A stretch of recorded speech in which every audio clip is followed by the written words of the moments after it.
Welcome everyone, new and old, to the Northwoods Kindred Podcast. I'm Bodvar, the Chieftain and Gothi of the Northwoods. So today we got a kind of a good show. This one might be entertaining and educational at the same time. Imagine that. So of course I want to welcome everybody here and to the new people, because it seems like the podcast is growing and I'm getting some new people. So I have some questions here that people continually ask me, and I'm answering them one-on-one in the comments and stuff, but I'd rather just do a whole show on it. Let's just make some bulleted lists and talk about things that new or even long time, in some cases, heathens. These are the problems that they're running up against, or the things they're facing that they're asking my opinion on. So I'll give my opinion. If you don't like my opinion, you are free to disregard it. But if you do, hopefully it helps. So let's get into it. So the first one, I front-loaded this one because it's the most commonly asked, but it's 3 questions rolled into one. So as a Norse pagan, how can I reconnect with the gods after feeling isolated? And along with feeling isolated, some of it might be taking a break or just being disconnected for a while, or coming into the religion brand new from scratch. So there's a lot of different ways that a Norse pagan, new or old, can reconnect with the gods. And I say reconnect even if you're a new pagan, because you're essentially connecting with the gods of your ancestors. Our ancestors were connected to the gods in one way, shape, or form, and we are reconnecting with them, and we're reinventing the path, and we're rediscovering how to do things. So is important. So if you are coming into Asatru, or coming back into Asatru, or just in a stagnation period, one thing you can do to reconnect is to start making offerings. And I did a little chat about offerings earlier, about the difference between an offering and a sacrifice. And just know an offering is fairly simplistic. It generally doesn't cost much. Generally, when you're making an offering, it's sort of a handshake. And a good example of an offering, one I use frequently, is burning an incense. So you bought incense to burn incense to make your house smell good or whatever, or to offer to the gods. So as you're burning incense, you were using it exactly like you intended to use it when you purchased it. So it's not really a sacrifice, but it's an offering. You're doing this handshake, you're doing this thing. You're getting from it, they're getting from it, you're making this offering. So make offerings daily and often. If you can make offerings often to the gods, then at the bare minimum, it's letting them know that they're on your mind for this particular moment of the day. If it's a morning routine, in my morning routine, I go meditate, and when I meditate, I light incense and a candle. That's essentially opening the door to the gods. It's a small offering. It doesn't cost anything, but it says, hey, I'm thinking of you right now. So if you have any communications you would like, now's an opportunity where you have my undivided attention for 15 or 20 minutes, however long my meditation is. That's the kind of thing that you can do personally that will help you get connected, especially if you do it on a schedule as sort of a routine. It's almost like they know when to get a hold of you. The gods know that, hey, you're available during this time slot if they have any message to pass along. So it's just something to think about. Make offerings often and continually on a routine. Perform rituals. Now, I just talked about a morning routine. I guess a morning routine is a ritual, but there are also more formal rituals, and if you've been around here for a while on this channel, then you know that we try to help people with figuring out their own way to do whatever rituals resonate with them. We, of course, have our own way, and you can agree with them or not. Some people do, some people don't, but lacking anything better, it's a place to start while you develop your own path. And if you go to my website, survivalhardwarellc.com, I have some downloads for just a pocket flyer that shows you how to do ritual. I've mentioned it here before. There'll be a link below. If you're listening to this or watching this on any platform that has show notes or a description or anything, there'll be a link there to my website where you can go check out not only like cool handmade stuff that I do, but you can go download those free flyers. And, and occasionally we'll come up with other free downloads or maybe even pay downloads depending on what series we're running. And they'll always be there, so you can always save that link and pop back in whenever you want. But definitely perform rituals, and then that download that I have available for you will help teach you how to perform those rituals, or at least get you started so you can make your own decisions on how you want to perform them. Another way is to study the lore. So if you're feeling disconnected, isolated, separated from the gods, crack open a Poetic Edda, even if it's just a story form one. But just read through it. And if you have a limited library, jump on some of the Discords, and a lot of Norse Discords, ours included. We have a lot of digital downloads, and you can download a lot of books that are out of print or not widely available. Some are, but you can get these downloads, and so it shouldn't cost you anything to be able to connect and read. Anybody can download it on their phone and read on their lunch break or whatever. But what I would say is, if you're going to read stories of the gods, read them from different authors, different translations, different books. Don't just continually read the same story over and over. It actually, in almost all cases, there is some creative liberties taken by the author or the translator to bridge a gap or to meet the right poetic meter in a different language. So there's always a lot of liberties taken. So the best thing you can do is read a lot of different translations, a lot of different stories, a lot of different poetic versions, and then make your own opinion as to what they mean and discard things. Like, there's a lot of, this is just an example, but there's a lot of interpretation saying that Odin hung himself by a noose on the world tree. Well, that's never stated. That's somebody's interpretation. But there's nothing that says he hung himself by the neck. Conversely, there's no thing that says he hung upside down by his feet in the lore. It doesn't say that. Now, you can interpret that when he says, I seized up the runes and then fell. You can visually see him hanging upside down and then grabbing the runes off the ground and then falling from the tree. But it's not written. It's not expressly stated. So these are all interpretations.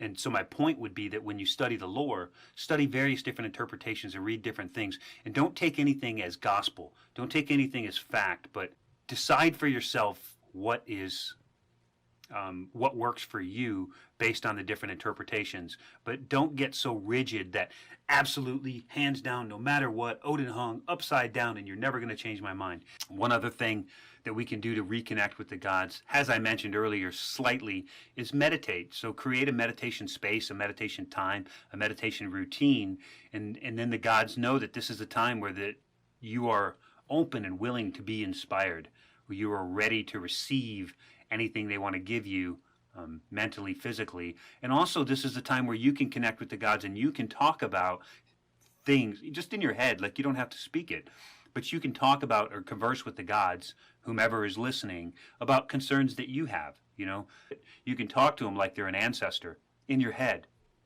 Have conversations with them, and you'd be surprised how many things you can actually just work out when you're sitting there and you're holding an imaginary conversation with the gods, imaginary or otherwise. But you will get, in a lot of cases, you will get inspired and you will get answers just because you're quiet and your mind is calm and you're listening and you're giving your concerns and you're getting answers back. So certainly, if you're feeling disconnected or separate from the gods, then meditate on it. And especially, some people come to me and they're like, hey, I think I might have angered the gods because I did this ritual wrong. I did this thing improperly. First off, nobody has the authority to say what's wrong and what's right.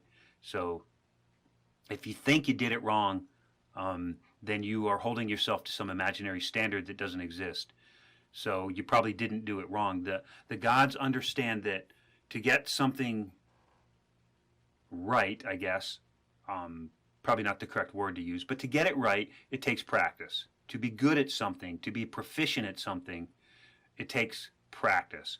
And, the first time you pick up a basketball, you're not shooting free throws. Maybe you get lucky a couple times.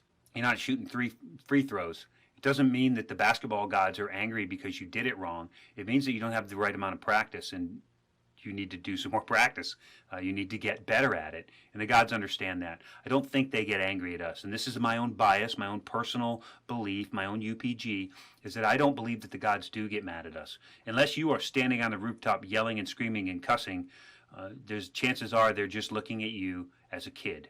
Just a young child, an undeveloped sentient being that's not quite there yet, that's trying.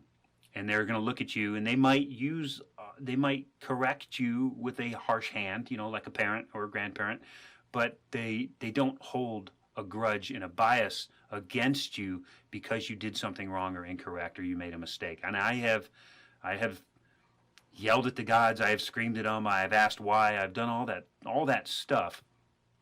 And I always felt like I was treated like a kid who was having a tantrum. A little bit rough, get everybody to calm down, and then the answers come. So I don't believe that because you're doing some of these connection things like offerings and rituals and stuff, because they're not perfect to what some imaginary standard is, doesn't mean that the gods are mad at you. But I get that question almost daily. I did this thing, and I think the gods are mad at me. That's not the case. That's in my practice, in my belief, and in my own UPG, that's not the case. I never, ever go through this worrying about angering the gods. That's a very Abrahamic mindset, and we just don't do it. We don't play that game. We don't worry about angering the gods. They're big boys and big girls. The gods can handle it. They are not offended by words so much as we are in this day and age. So probably one of the last things that you can actually do if you're feeling disconnected from the gods is to connect with the community. Get with the community online. Join my Discord. There's a lot of people there with a lot of really cool, good ideas, new UPGs, and old classic stuff. We got people from around the world chiming in and help people understand the culture better from different viewpoints in different places around the world. It's a really nice place. But barring that, if you have communities that you like, Discord or Facebook or even your little friend group on TikTok or YouTube, that's great. Connect with your friends, have conversations, discuss rituals, discuss these things, discuss the gods. Say, hey, I just read this new thing. What does this mean to everybody else? And I know that it's rough because a lot of communities are very combative, and you come out and you'll say something and they're like, how do you not know this? You suck as a heathen. And I don't understand that at all. For some reason, Norse paganism, especially online, attracts like the most brutal trolls. And I don't understand it. I don't like them. When they come up on my stuff, I usually just block them and get rid of them, because if they're insulting me, they're going to insult my guests, which are my viewers and you all, and so I try to keep the comments clean and organized enough that people aren't insulting you. We can debate back and forth for days in the comments, but as soon as it gets ugly and starts name calling, that's when the post gets deleted and the people get banned, because I just don't have any tolerance for that. So let's try not to do that. But if you can connect with the communities and find one that's not, pure venom, then that's a good way to feel less isolated and less alone, is to just get out there and connect with them. So I have some extra add-ons to that. Like I said, this first one's kind of a multi-parter, and it's how do I maintain a connection with the Norse gods. So sometimes you're new to the faith, you develop a connection by doing these things. How do you maintain it over the long term? Or maybe you've had a hiatus, a long cold winter, some time away. Maybe you chased the rainbow a little bit and tried some different pantheons and tried some different religions out, and then came back to this one. And then how do you, once you've established that connection again, how do you maintain it? Maintaining that connection requires like an ongoing effort, a dedication, a ritual practice. Probably even a better word than ritual, because ritual can be confused with actually performing rituals. We'll say routine. So you should maintain regular practices as part of your normal routine. Now here at the Northwoods, we maintain our regular practice by having monthly bloats, which also include other like sideline ceremonies like namings and oaths and charming of the plow and blessings and stuff like that. So those things happen as sort of little side conversations to the main event, which is almost always the bloat and or the summel. Now we don't summel every gathering, but we do bloat every gathering. Even if we're doing like this, our next gathering we have coming up next week is going to be just a craft gathering. So we'll have some good food, mostly finger food and snack food, or some kind of a smorgasbord, and then we'll do a bloat. Generally, for a craft gathering, we'll do a quick bloat to Heimdall for inspiration and skills to help us out.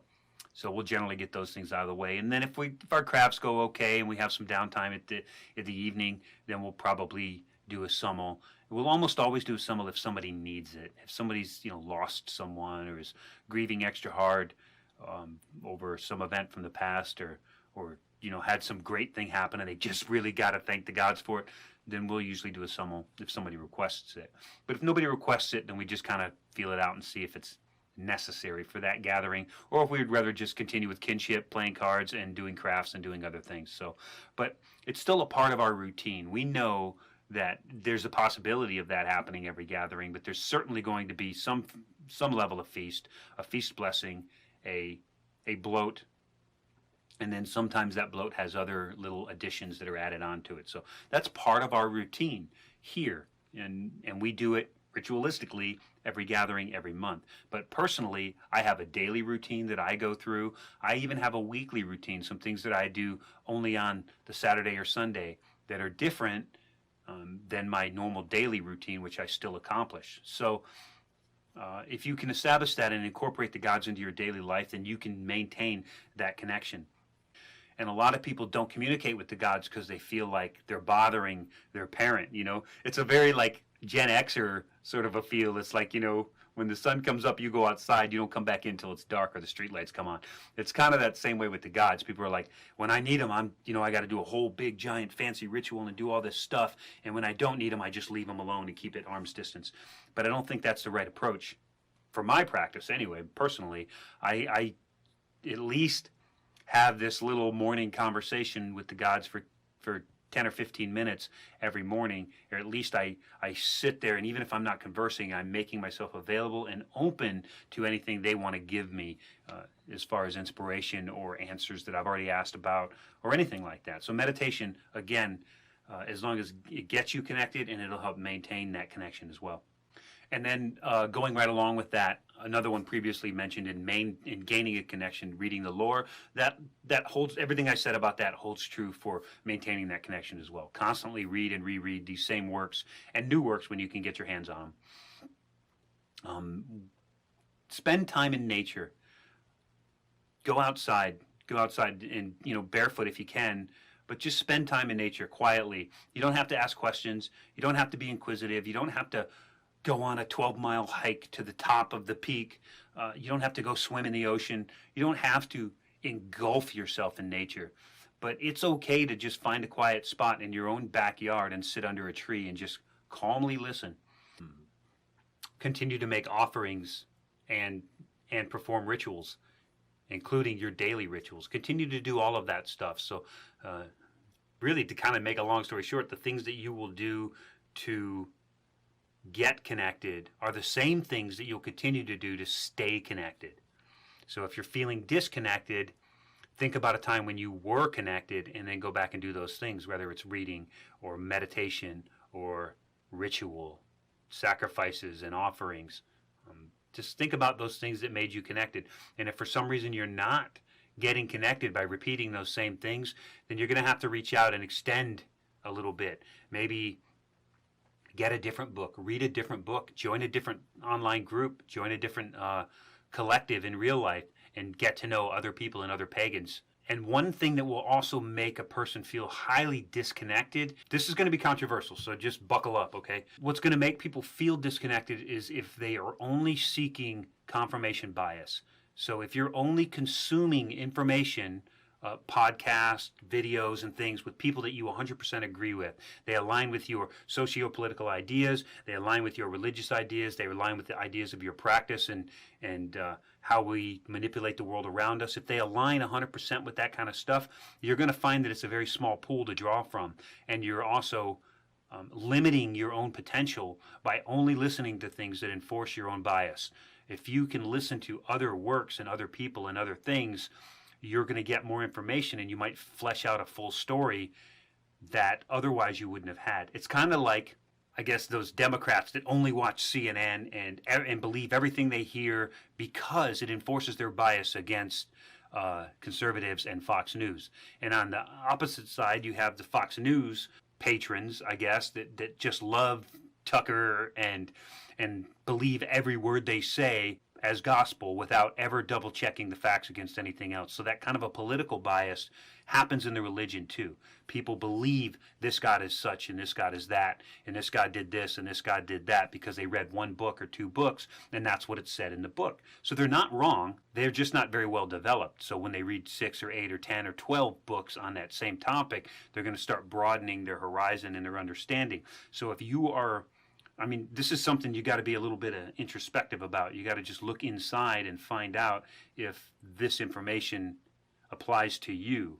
But if everything that you consume confirms your own bias as the right and true path, then you're probably stagnating because you're not learning anything new. So maybe go listen to the other side of the coin for a while. Even if it makes your blood boil and you just got to comment angrily, go take in that information and get those other points of view, and you might find out that your true belief actually lies somewhere in the middle. It doesn't lie at one of those extremes. So do that, read and study, and then through the course of all of this, have an awareness about you that allows you to listen or be open to messages from the gods, communications from them. We do hear sometimes that somebody saw this thing, or they love to tell this little story about this little situation that they thought was a sign from the gods. So that'll just run us right into the next question, which is, how do I know if something is a sign from the gods? That's definitely a question I get a lot. Hey, this thing happened. Is it a sign from the gods? I saw a raven. It shit on my hood of my car while I was driving. Is that a sign from the gods? I saw a coyote on the edge of the field. Is that a sign from the gods? So that comment or that question comes up a lot. And I usually answer it pretty simply. I have a very easy criteria to know if it's a sign from the gods. We'll get to that in a minute. So we know as Norse pagans, the gods communicate with us through signs and symbols, and they know that language very well. There should not be any questions about whether or not this was a sign. You should instantly know that it was a sign. And one way you'll know that it's a sign is if you start seeing patterns. If you start seeing this pattern repeating itself over and over in your life, then maybe take a minute to examine it fully so that you can understand what's surrounding the pattern. What are the triggers for it? What is making this thing continually happen over and over again? Why does this pattern repeat itself? There may be a message in there that you're not quite getting that's coming to you from the gods. It may be some sort of an intervention. That's definitely one that you can do, is to look for the patterns in it. You can trust your intuition. Now, one thing that I've always said when we concern ourselves with ritual is we can go through the books and we can study the lore and we can get as much information about the way things used to be done. But we also have the prerogative of learning from our own intuition. So the people that did this, we're trying to reconstruct, for the most part, we're trying to reconstruct an old religion. We're not trying to invent a new one. But we have to understand that the people who did X and they did Z, and they recorded it and we know what that is, but we don't know what Y is. But we can, in most cases, fill in Y with our own intuition. There's a good chance that X and Z were pretty standard across the board, but Y was something that was sort of a ancient UPG. Everybody did it a little bit differently according to what felt right to them. So when we're performing ritual or we're doing these various different things, we are allowed to fill them in with our own intuition. And sometimes trusting your intuition is exactly how you can interpret those messages that the gods send you. Another way to know if something is a sign from the god is to just understand the context of the message, the context of the situation. Did this sign from the gods, did it come during a meditation? Did it come during a specific ritual practice? Did it come when you were in a place that's very special to you or has a lot of emotional connection? All of that context matters as to whether or not what you've received is an actual communication or a message from the gods.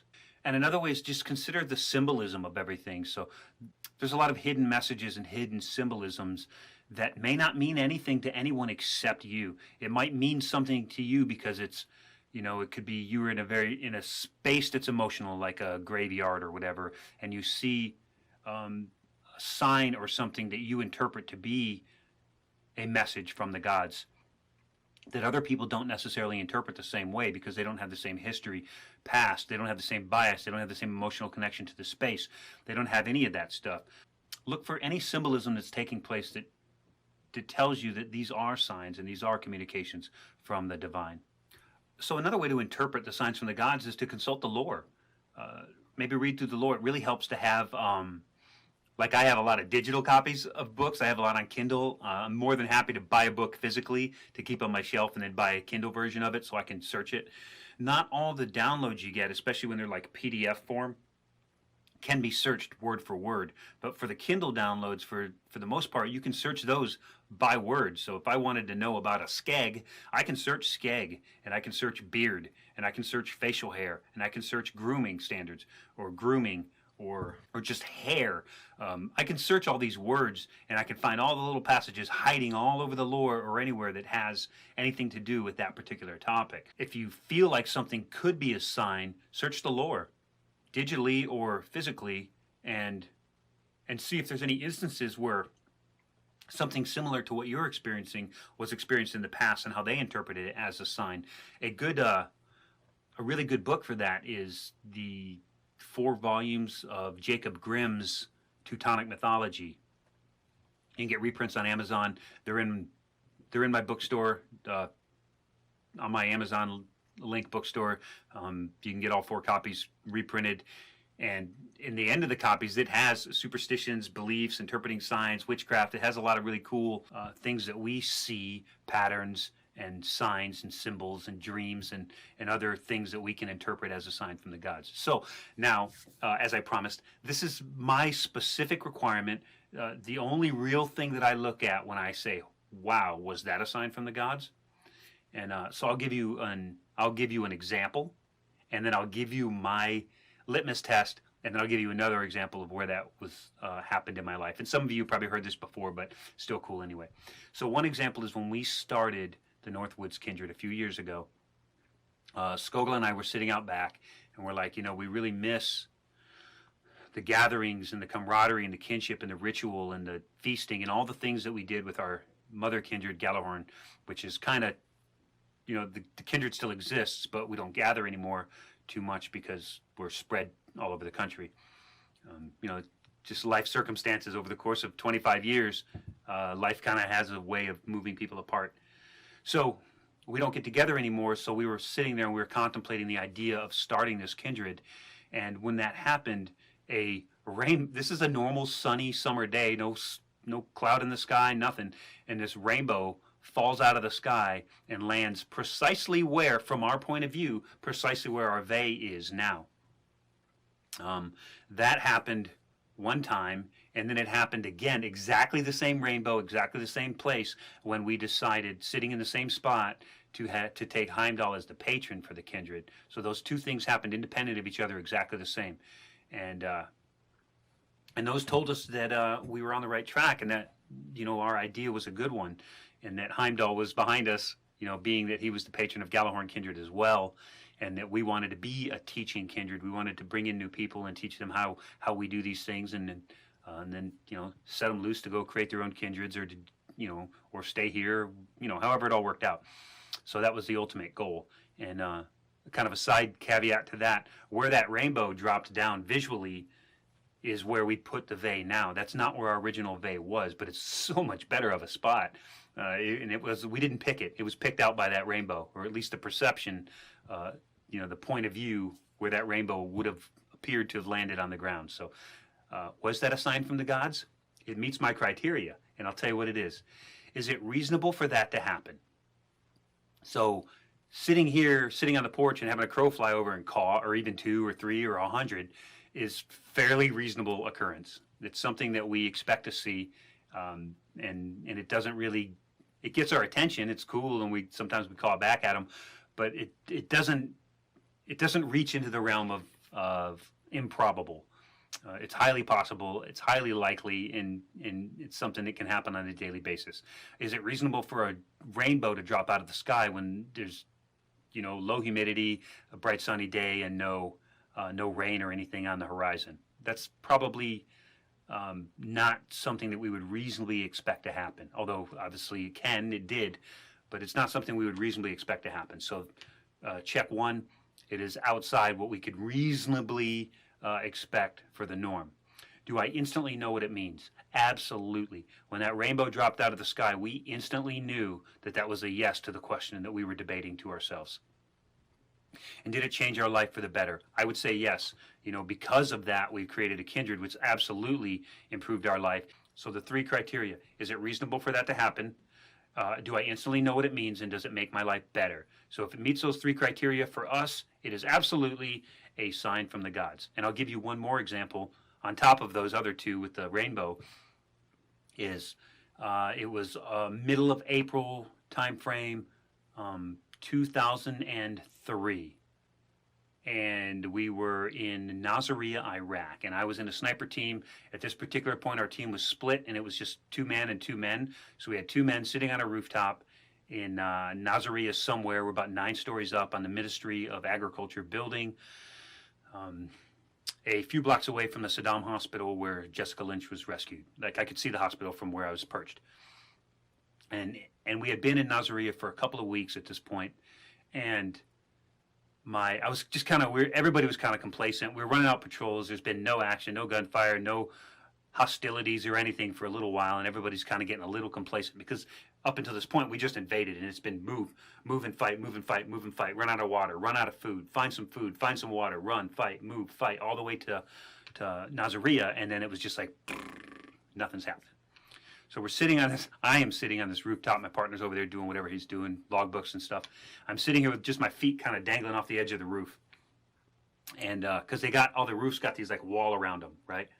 And then I laid down a wall locker, so the wall locker was flush with the top of the wall, and I'm sitting on top of it with my feet dangling over, kind of kicking it 9 stories up, looking out over a pretty amazing looking city from that view. And then this damn like owl, a big owl too, like I don't even know how big the wingspan was, goes straight up the wall right in front of me, and I fall back onto this wall locker. So as I fall back onto this wall locker, it makes a loud bang, and I rolled over onto the floor below the level of the containment wall on the roof. And I'm like, did you just see that? And my partner's like, no, you're crazy, you're an idiot, just you didn't see anything, you didn't hear anything, nothing. And I didn't hear anything either. It's just this whoosh right in front of my face, this white whoosh. So I fall back, and and my heart's going boom, boom, boom, boom, boom. And so a little while later, I'm calmed back down, and we have a little snack, and I slide back into that little perch, and I dangle my feet back off the edge. Instantly, the second I sit down, whoosh, that owl comes right back up, and I fall over. And this time when I fall over, pow, pow, 2 gunshots ring out, and there's 2 holes in the wall behind me. So what happened was whatever that owl was, be it a Valkyrie, a guardian angel, Freya herself, I don't know, but it was unreasonable for that to happen, especially the timing of that to happen. I instantly knew what it meant, at least the second time. It meant quit being complacent, you're going to die. And did it change my life for the better? Absolutely, because I'm still here to talk about it. So I would say that was a sign from the gods. And what it did was it told me that just because nothing's going on, don't be complacent. And I took that lesson, and I internalized that lesson. That was my second combat tour, and I have 2 more after that, all of which complacency was not a problem with me because I could always remember back and think of that. So it did make my life better. It changed who I am, and I actually got a tattoo to commemorate that. I got this, you can't really see it, but there's a big owl right here snatching up a rat. As soon as I got home from that deployment, I got that owl tattooed to commemorate that. So I always know right there that means don't be complacent and don't take things for granted. So does that classify as a sign from the gods? I don't really know. For me, it does. And there's been a couple other instances in my life, maybe they'll come out in other conversations that we have, but those 2 were definitely met my criteria and certainly changed my life for the better. So if you're wondering if something is a sign from the gods, sometimes a raven is just a raven. Sometimes a rainbow is just a rainbow, and sometimes they mean something.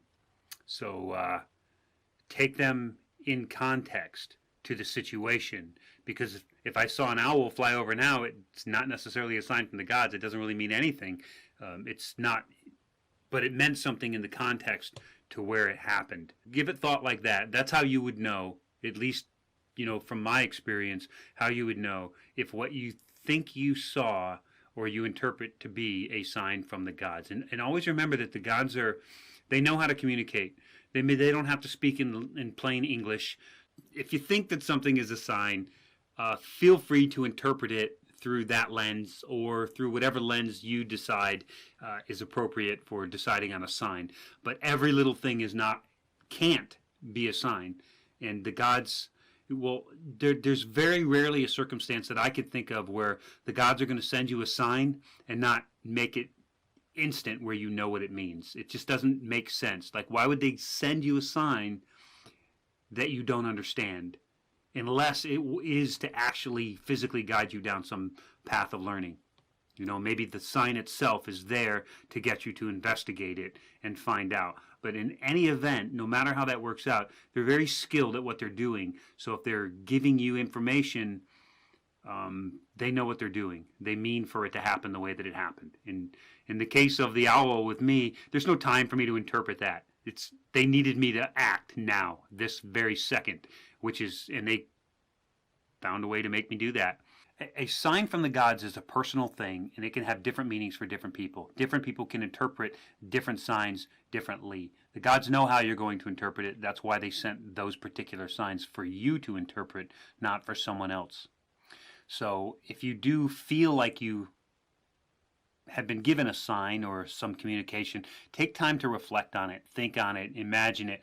If it's something that requires right now activation for you to do it, there's not going to be any question about it. You're going to be doing it without even knowing it, like me, getting out of the way of them bullets.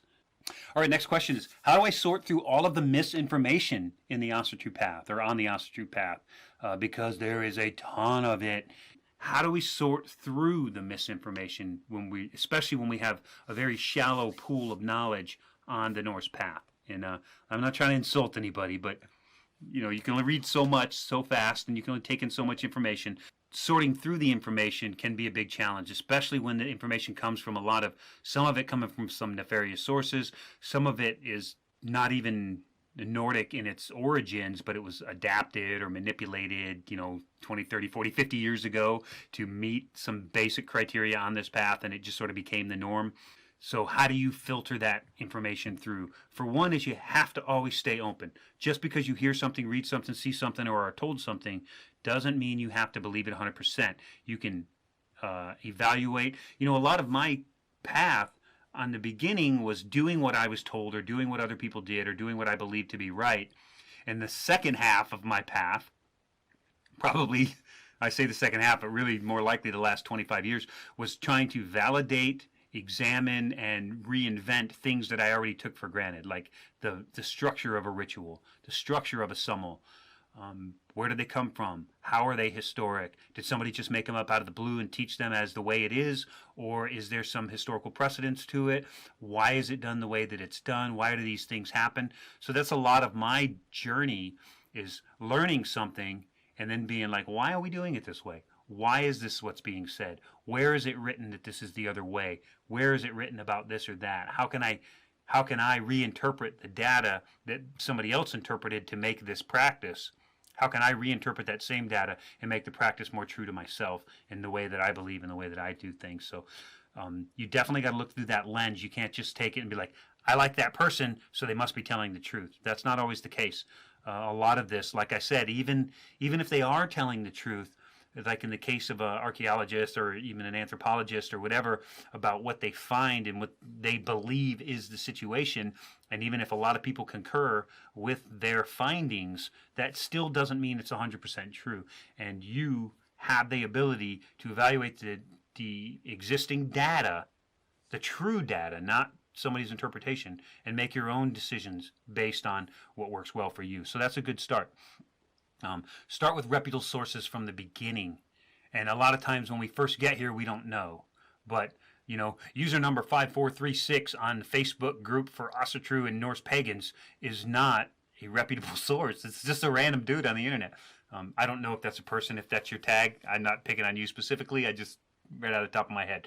So these people that are spouting information and stuff, maybe run them down, and you can agree with them or disagree with them or have a conversation with them, but don't take it all as gospel. There's nothing that says they know any more than you. There's nothing that says I know any more than you. I don't know you. I don't know what you've read, what your experiences are, how you communicate with the gods and how the gods communicate with you. Maybe the gods are more active with their interaction with you than they are with me. That's not for me to say.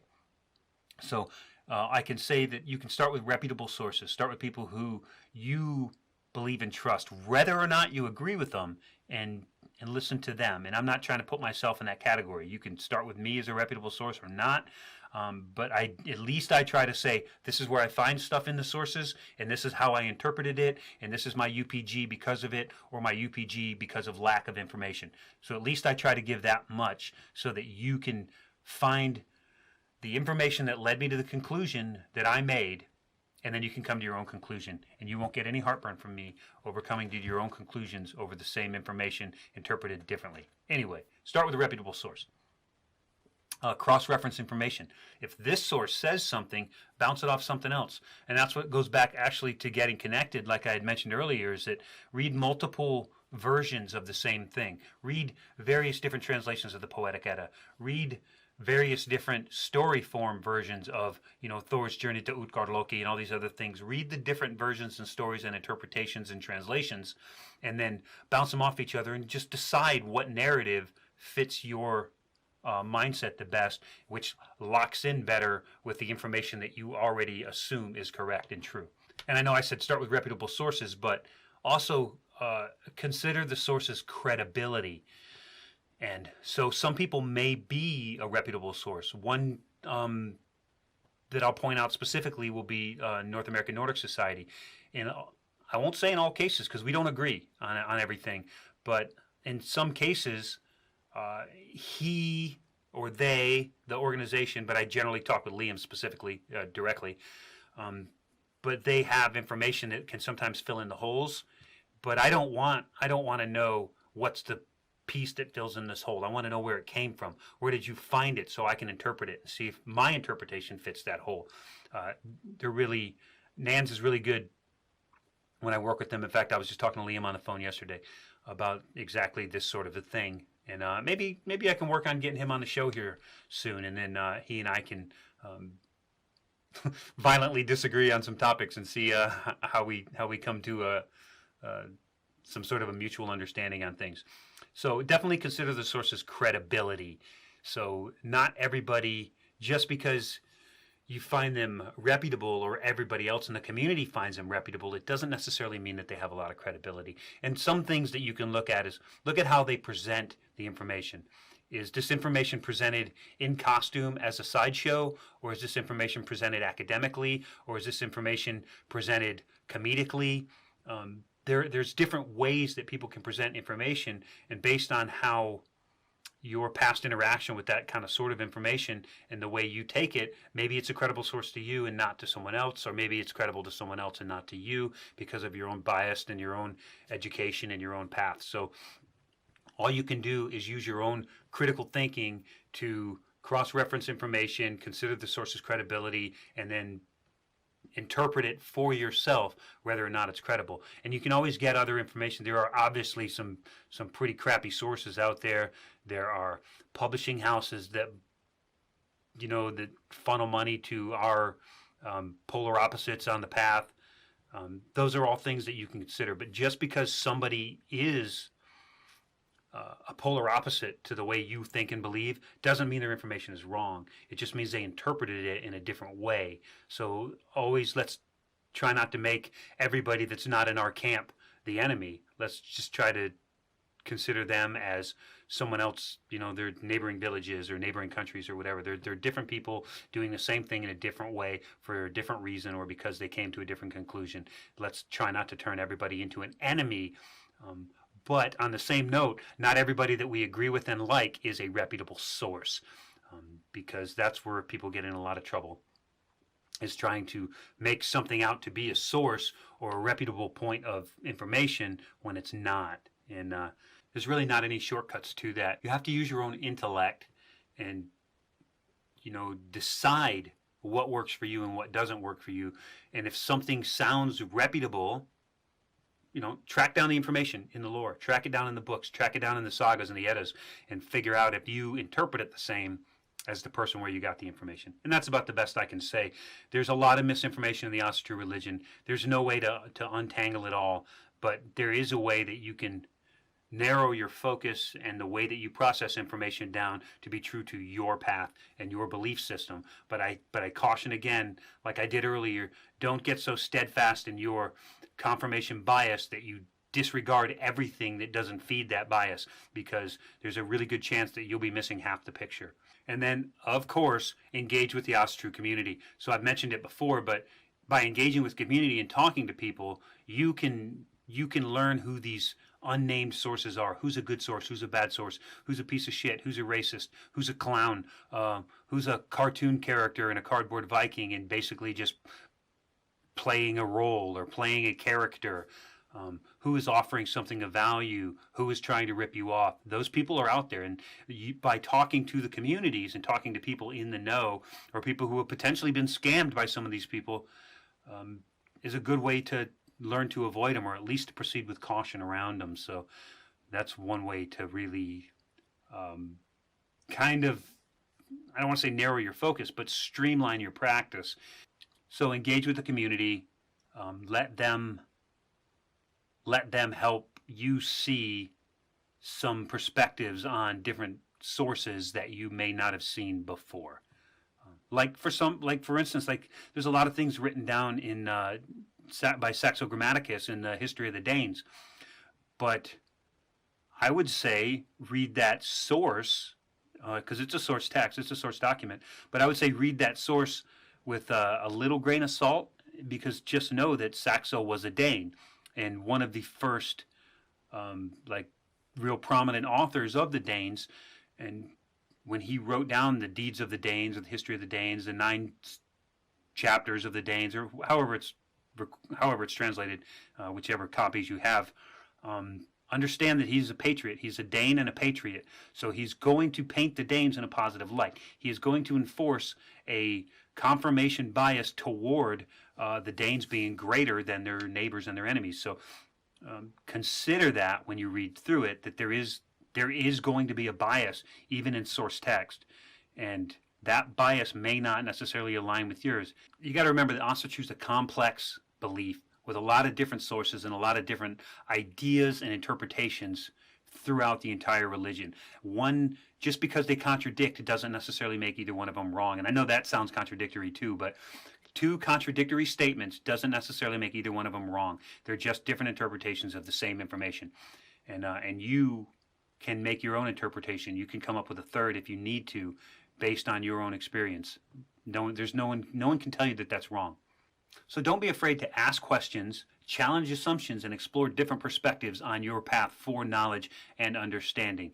And if you find something to be offensive or completely against your own bias, don't necessarily throw it out. Maybe just examine it. There may be some truth to it that you don't want to adopt fully, but you can use to modify your own adaptation of the information. And the last question that I usually get asked, both on and off social media, is how do I find a local Asatru group, or even other Asatru people who don't have a group yet, to kind of form one. How do I get in touch with other people in the community who practice and believe similar to my way? And it's, finding a group is obviously the best way to connect with other Asatru, is to be able to meet with them in person. And I find it a lot of, I hear it a lot, like, no, I'm solitary. I've always been solitary. That's all I want. I don't want anything to do with other people. I get that. But I would say that it's probably a good practice to at least go meet other people and get to know them a little bit. And then eventually you're going to find the right people. This practice has always been community-based. And even with the gods, you can't separate the gods like a lot of people want to into Rocketru and Asatru and Thorsatru or Thursatru and Vanatru. You can't separate them like that, because they are collectively a community with some good players and some bad players. But ultimately, the point is that this path, this religion, is at its core centered on community, whether that community is an online community, a local community, or whatever. It's never going to be in vain to try and find other people to practice with. Just the whole fact of standing in a circle with 6 or 8 other people who think the same and having a ritual think of every one of those persons as a magnifying lens, and it magnifies the power both out and in. The energy is all magnified by the amount of people that are there if they're all, truly on the same page. And the only way you can get there is by talking to people, getting to know people. So you can use online resources and find Asatru groups in your area if there are any, but a lot of times those groups are either hard to get in touch with. Like in our case, there's a lot of people around here that are Asatru, but they're not welcome at our stead. One at a time, we meet people, we engage with them, we go have coffee, we get to know them. We don't have to trust them with the keys to our house, but we have to trust that we have to know them well enough to trust that they're not going to bring us harm. Once that happens, then we can invite them to our place, our house, and we can go hold these events and stuff. And some people are here for a while and some people aren't. Some people it's not right for them, we don't click and they move on, or some people it's super right for them and then they just hang out and then eventually become members.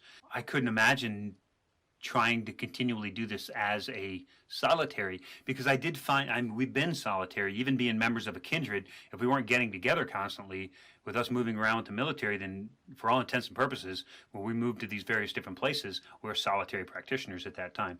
And I have found that when we go into solitary practitioner mode, it's very hard to stay motivated. It's hard to do regular rituals and regular practices and even daily dedications.